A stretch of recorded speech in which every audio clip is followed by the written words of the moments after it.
નમસ્કાર વિદ્યાર્થી મિત્રો, આજે આપણે વાત કરવાની છે ધોરણ 10ના ચેપ્ટર નંબર 7 વિશે આપણા વારસાનું જતન.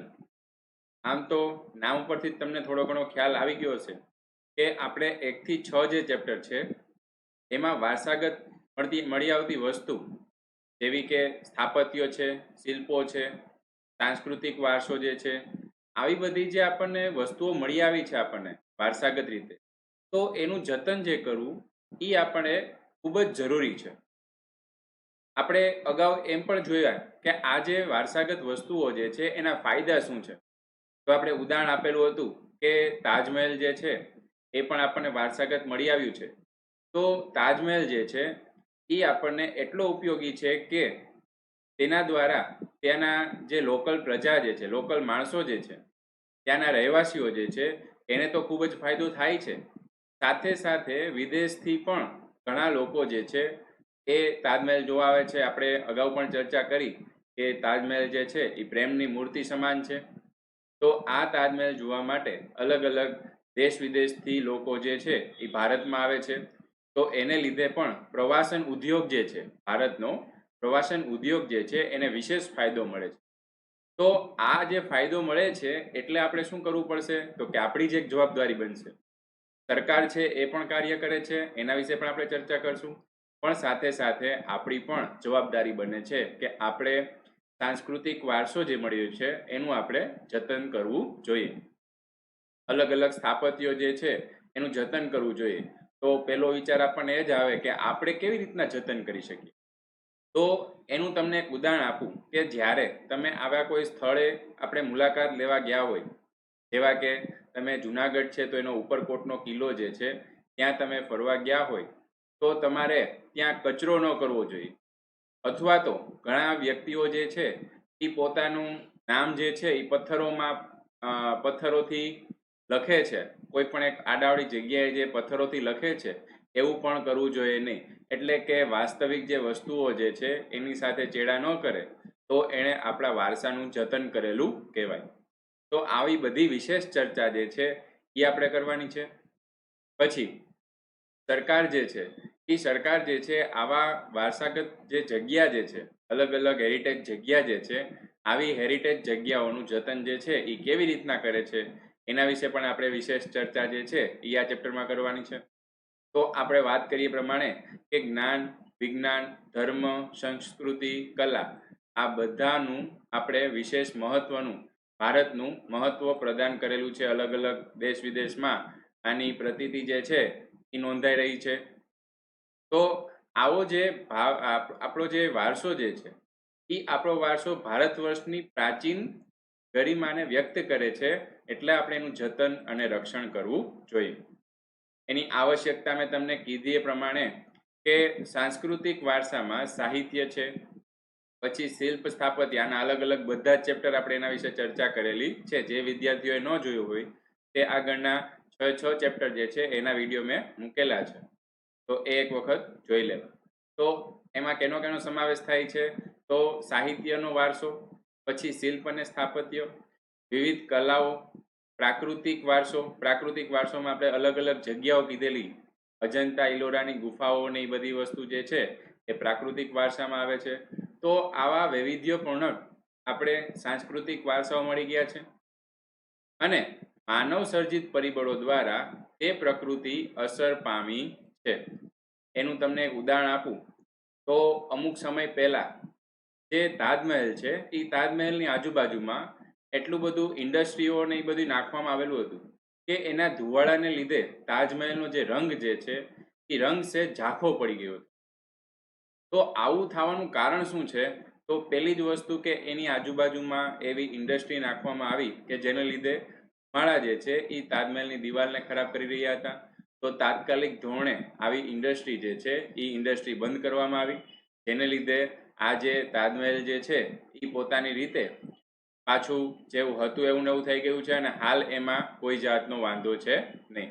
તો આવી જે ધ્યાન જે છે, આવું ધ્યાન જે છે એ રાખવું એ આપણી ફરજ છે.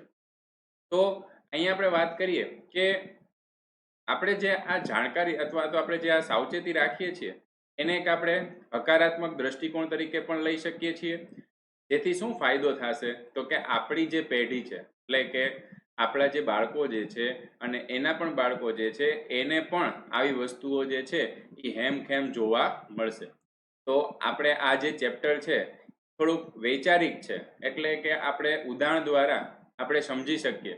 બાકી આમાં કોઈ એટલા બધા અલગ અલગ યાદ રાખવા જેવા શબ્દો જેમ કે આપણે સાંસ્કૃતિક વારસામાં ચર્ચા કરી હતી કે બહુ બધા નામ યાદ રાખવાના આવે છે એવું આમાં આવતું નથી.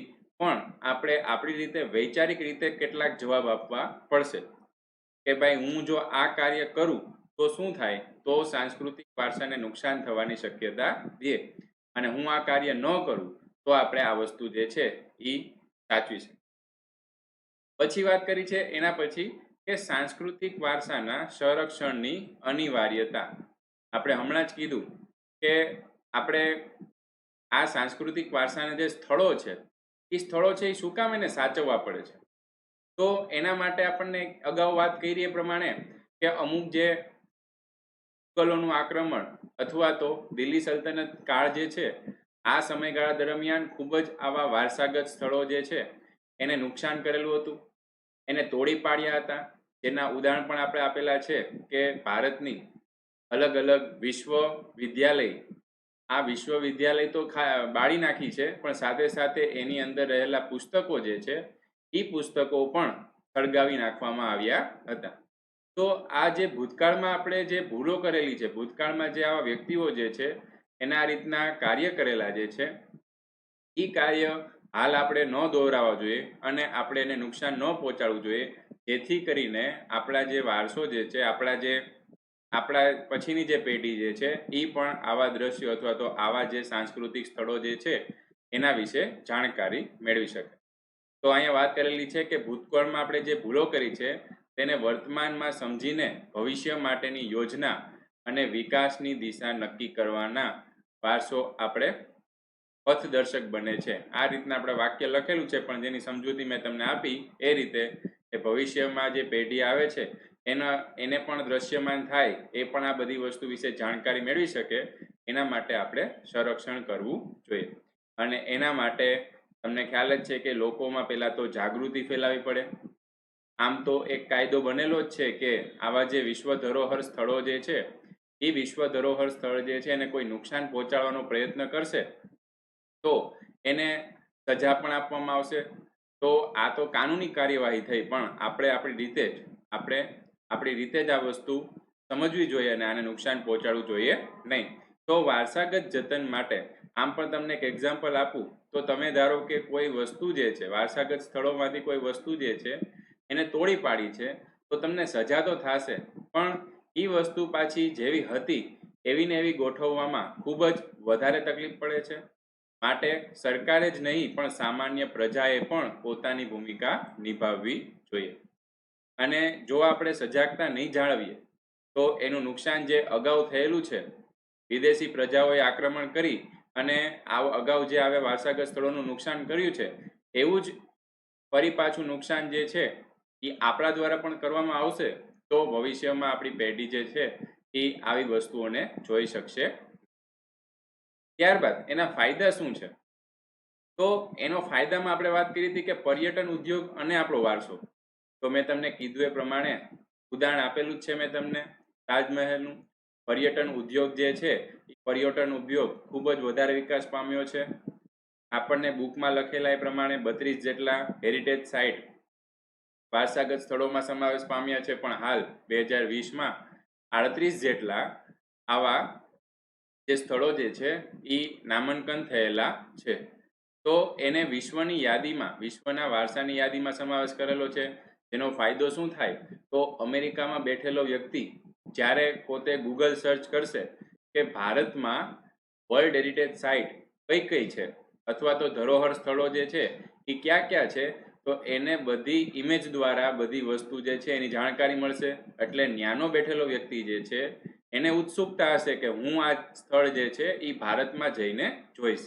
કેમ આપણે ઇન્ડિયામાંથી જ્યારે અમેરિકા જવું હોય તો ત્યાંની સારી વસ્તુ જે છે એ પહેલાં આપણે ગૂગલમાં સર્ચ કરી લઈએ અને આપણે ત્યાં જઈ અને પછી વસ્તુઓ જોઈએ છીએ. એવી જ રીતે આપણને આવા જે વારસાગત સ્થળો જે છે એની યાદી જે છે એ યુનેસ્કો દ્વારા બનાવવામાં આવે. જેવી રીતના ભારતમાં બનાવવામાં આવે એવી રીતના આખી દુનિયામાં બનાવવામાં આવે છે.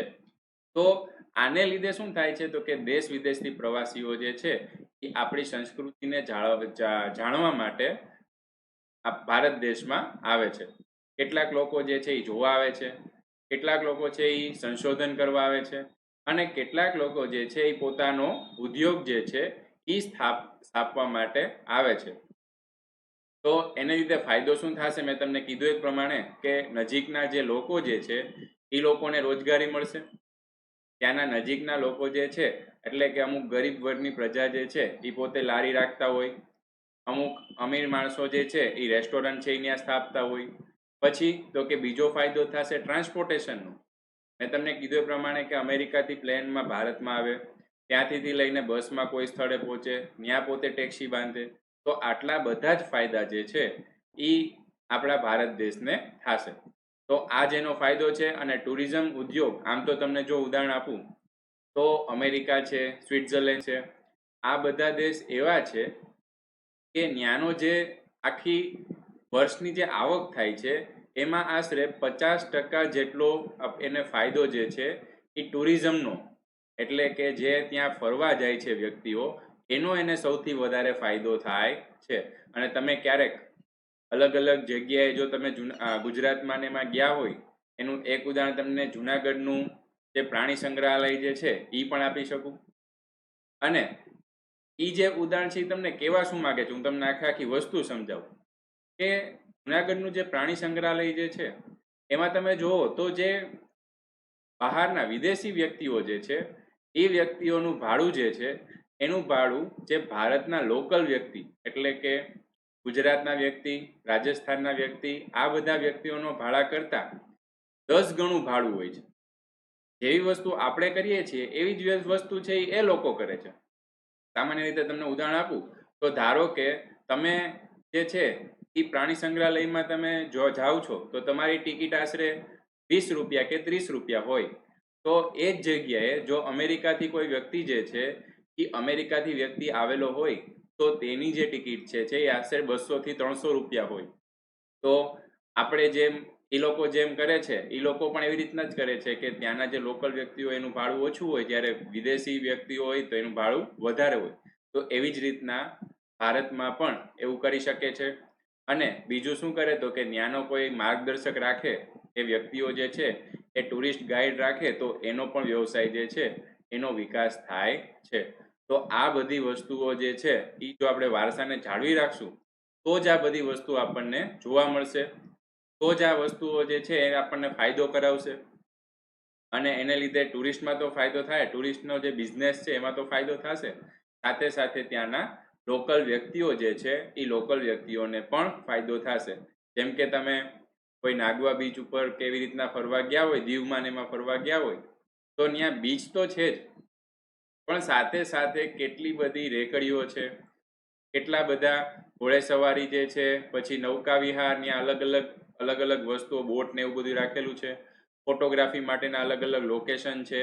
તો આવી બધી વસ્તુઓ જે છે એ બધી વસ્તુઓ જે છે એ ભારતની આવકમાં વધારો કરે છે.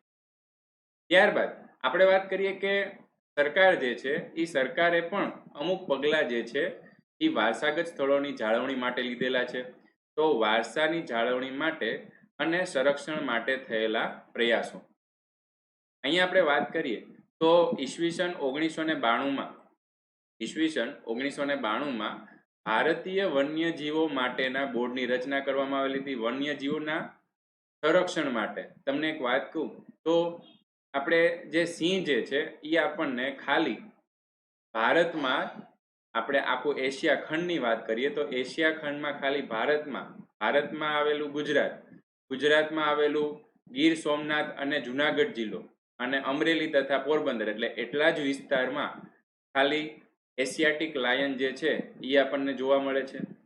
તો શું પહેલા પણ આપણને એશિયાટિક લાયન જે છે એ ખાલી ગુજરાતમાં જ જોવા મળતા હતા? તો એનો જવાબ આવશે ના. એશિયાટિક લાયન જે છે એ ભારતમાં ઘણા બધા પ્રદેશોમાં હતા, પણ સમય જતાં શું થતું ગયું તો કે અંગ્રેજો જે છે એ શિકાર કરવાના શોખીન હતા.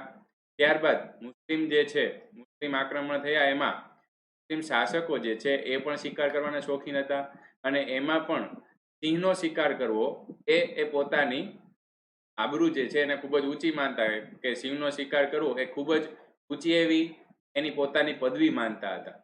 તો એને લીધે શું થયું, તો કે સમય જતો ગયો એમ સિંહનો શિકાર છે એ વધતો ગયો, અને સિંહ જે છે એ નાશવંત પ્રાણી બનતું ગયું.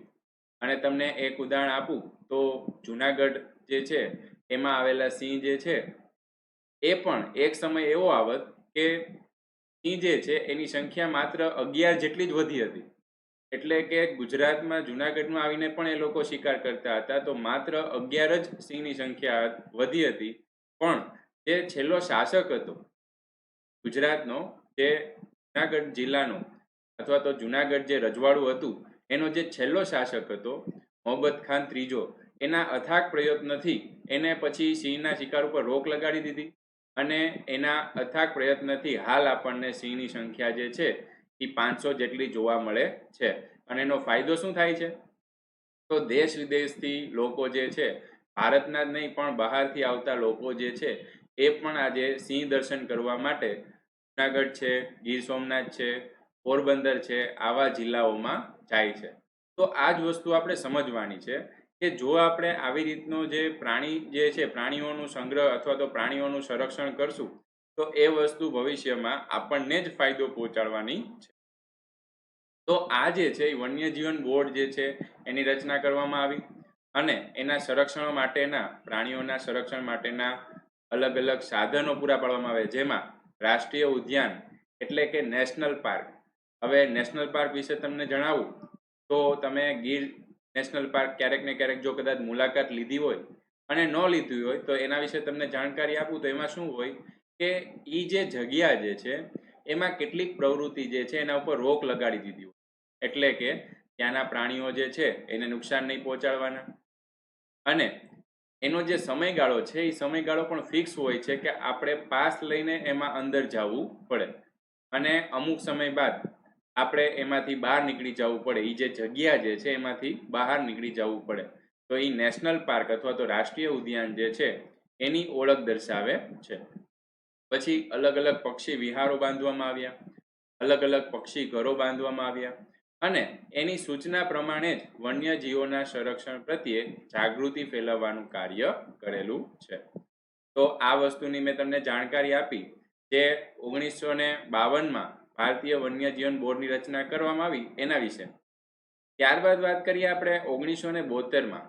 આ જે છે એ સૌથી સારામાં સારો એવો કાયદો જે છે એ વન્ય પ્રાણીઓ જે છે એ વન્ય પ્રાણીઓને લગતો છે, કારણ કે વનમાં લેતા લોકો જે છે એ આવા પ્રાણીઓનો શિકાર કરતા હતા, જેની જાણકારી જે છે એ ખૂબ જ વાયુ વેગે ફેલાણી. ત્યારબાદ 1972માં આ જે છે એના માટે કાયદો અમલમાં લાવવામાં આવ્યો. આજે તમે કેટલાક પ્રાણીઓ જેવા કે વાઘ છે, હાથી છે, પછી મોર છે, એવા પ્રાણીઓ જે છે એને તમે મારી શકતા નથી, અને જો તમે એને મારો અથવા તો એને હેરાન કરવાનો પ્રયત્ન કરો તો એના ઉપર કાયદેસર કેસ થાય છે, અને એના માટે આપણે જેલ પણ જવું પડે છે. તો આ જે કાયદો અમલમાં લાગેલો છે એમાં રાષ્ટ્રીય ઉદ્યાનો, અભયારણ્યો, આરક્ષિત પ્રદેશો, આરક્ષિત વિસ્તારોનો સમાવેશ કરવામાં આવ્યો છે. તમને તફાવત સમજાવું, તમને ઘણી વખત કોઈ જગ્યાએ તમને રાષ્ટ્રીય ઉદ્યાનો એવો શબ્દ સાંભળવા મળે અને કેટલીક જગ્યાએ અભયારણ્યો શબ્દ સાંભળવા મળે.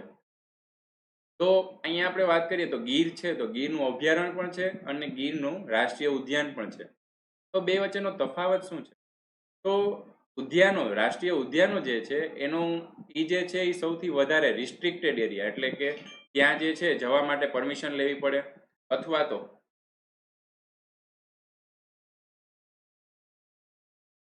ત્યાં જે છે એ જવા માટે રોક રાખેલી હોય છે, અથવા તો ત્યાં જવા માટે વિશેષ એવી પરમિશન લેવી પડે છે.